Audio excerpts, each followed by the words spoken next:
আসসালামু আলাইকুম, welcome to my kitchen. বাইরে কোথাও খেতে গেলে তেহারি কিংবা বিরিয়ানি কিন্তু আমাদের পছন্দের প্রথমেই থাকে। বিশেষ করে পুরনো ঢাকার তেহারি হলে তো কথাই নেই। কিভাবে খুব সহজে পুরনো ঢাকার সাথে এই তেহারি রান্না করা যায় সেটি আজকে আমি আপনাদের সাথে শেয়ার করব। পুরো রেসিপিটি আমি 3টি ভাগে ভাগ করছি। চলুন তবে দেখে নিই পুরনো ঢাকা স্টাইলে তেহারি রান্না। প্রথমে আমি যেটা করব, তেহারির জন্য একটা মশলা তৈরি করব। পর্দায় আপনারা দেখতে পাচ্ছেন আমি এখানে কিছু মশলা নিয়েছি, পরিমাণগুলো স্ক্রিনে দেখা যাচ্ছে। দারচিনি, এলাচ, জয়ফল, ধনিয়া, জয়ত্রী, স্টার অ্যানিস, শাহজিরা, জিরা এবং শুকনো মরিচ নিয়েছি আমি এখানে। এবার এই সবগুলো উপকরণকে আমি একটা ব্লেন্ডারে কোনো রকম টালা ছাড়াই মিহি করে গুঁড়ো করে নেব। চাইলে আপনারা এই মশলাটা বেশি পরিমাণে করে ফ্রিজে 6 মাস থেকে 1 বছর পর্যন্ত সংরক্ষণ করতে পারেন। আমার মশলাটা গুঁড়ো করা হয়ে গিয়েছে, এভাবে জারে করে আপনারা সংরক্ষণ করতে পারেন। এখন আমি দ্বিতীয় যে ধাপ, বিফটা আমি প্রিপারেশন করে নেব। আমি এখানে 2 কেজি পরিমাণ বিফ নিয়েছি। দিচ্ছি 300 গ্রাম পরিমাণ টক দই। এখানে আমি ঘরে বানানো টক দই ব্যবহার করেছি। আদা এবং রসুন বাটা দিয়েছি 2 টেবিল চামচ। লবণ দিচ্ছি স্বাদ মতো। দিচ্ছি 1 টেবিল চামচ পরিমাণ মরিচের গুঁড়ো। দিচ্ছি সেই তেহারি মশলা 2 টেবিল চামচ পরিমাণ।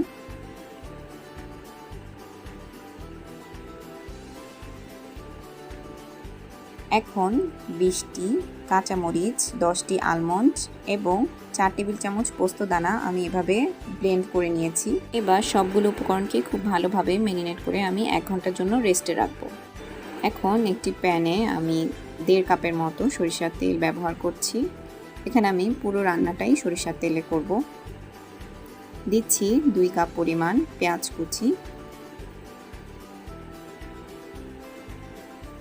এবারে পেঁয়াজটাকে আমি একটু নেড়ে চেড়ে নরম করে নিচ্ছি।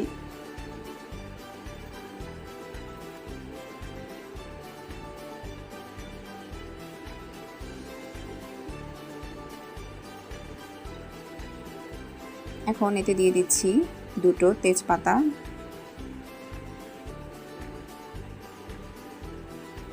দিচ্ছি 6টি এলাচ, লবঙ্গ দিয়ে দিচ্ছি 10 থেকে 12টি।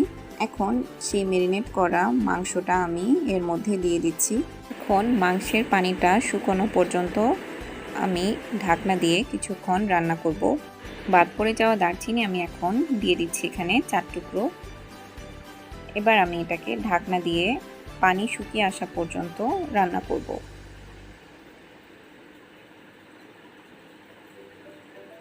এই পর্যায়ে আমি কোনো প্রকার পানি ব্যবহার করছি না।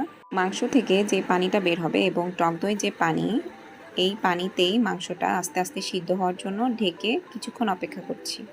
মাংস হতে হতে আমি আরেকটি চুলায় তেহারির জন্য পোলাওটা রান্না করে নেব। এজন্য আমি একটা প্যানে 1 কাপ পরিমাণ সরিষার তেল নিয়ে দিচ্ছি। চাইলে আপনারা এখানে সয়াবিন তেলও ব্যবহার করতে পারেন। দিচ্ছি 2 টুকরো দারচিনি, এলাচ দিচ্ছি 4 পিস, 2টো তেজপাতাকে আমি একটু ফালি করে দিয়ে দিচ্ছি। এখন এখানে আমি পেঁয়াজ দিচ্ছি 1/2 কাপ। এবার সবগুলো উপকরণকে আমি একটু ভালো করে নেড়ে চেড়ে দিচ্ছি। পেঁয়াজটাকে একটু নরম হওয়ার জন্য অপেক্ষা করব। এখন আমি 1.5 কেজি পরিমাণ কালিজিরা চাল ভালো করে ধুয়ে পরিষ্কার করে পানি ঝরিয়ে নিয়েছি, সেটা এর মধ্যে দিয়ে দিলাম। এবার চালগুলোকে আমি 5 মিনিটের মতো হালকাভাবে ভেজে নেব, যেন নিচে না লেগে যায়। দিয়ে দিচ্ছি স্বাদ মতো লবণ। এবার এতে দিয়ে দিব সেই তেহারি মশলা 1 টেবিল চামচ। কিন্তু তেহারির পোলাও এবং মাংস আলাদা করে রান্না করছি, এজন্য আমি পোলাও এবং মাংস দুটোতেই তেহারি মশলাটা ব্যবহার করছি। চালটা ভাজা হয়ে গেলে আমি এখানে পরিমাণ মতো পানি দিয়ে দিব।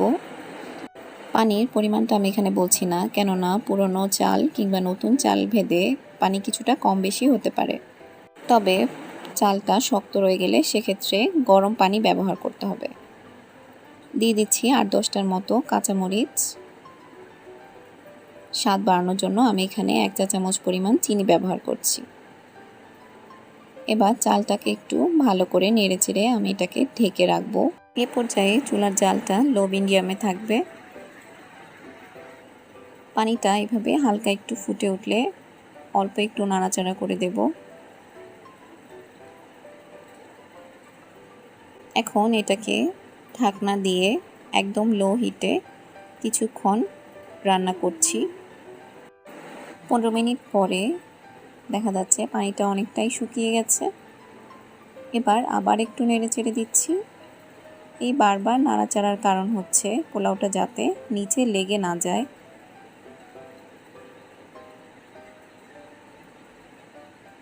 এখন এই অল্প পরিমাণ পানিটাকে শুকানোর জন্য এবং ঝরঝরে হওয়ার জন্য আমি একটা তাওয়ার উপরে পোলাওটাকে দমে রেখে দেব।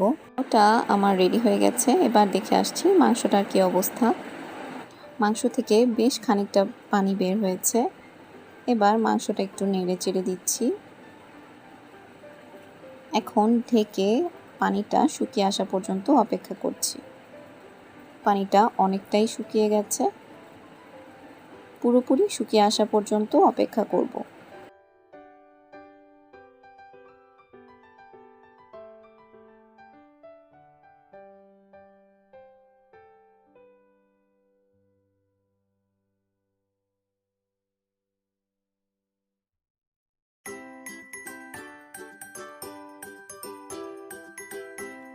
পানিটা একেবারেই শুকিয়ে গেছে। এই পর্যায়ে আমি দিয়ে দিচ্ছি পরিমাণ মতো পানি, অর্থাৎ মাংসটা খুব ভালোভাবে সেদ্ধ হওয়ার জন্য যতটুকু পানি প্রয়োজন ঠিক ততটুকু।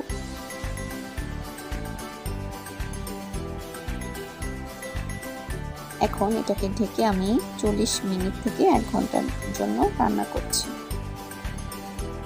কিছুক্ষণ পর পর ঢাকনা খুলে আস্তে করে নেড়ে দিতে হবে।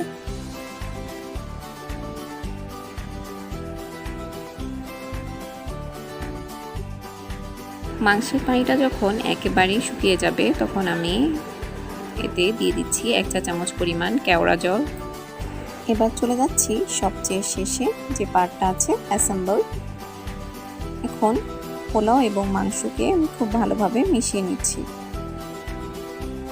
পোলাওয়ের উপরে রান্না করা মাংসগুলো ছড়িয়ে দিচ্ছি।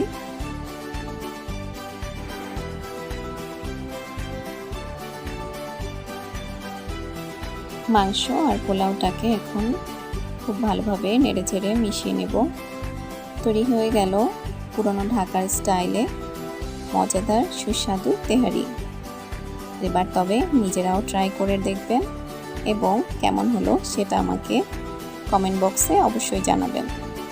চ্যানেলটিতে নতুন হয়ে থাকলে একটা সাবস্ক্রাইব আশা করছি। সবাই খুব ভালো থাকবেন, আমার এবং আমার পরিবারের জন্য দোয়া করবেন। আল্লাহ হাফেজ।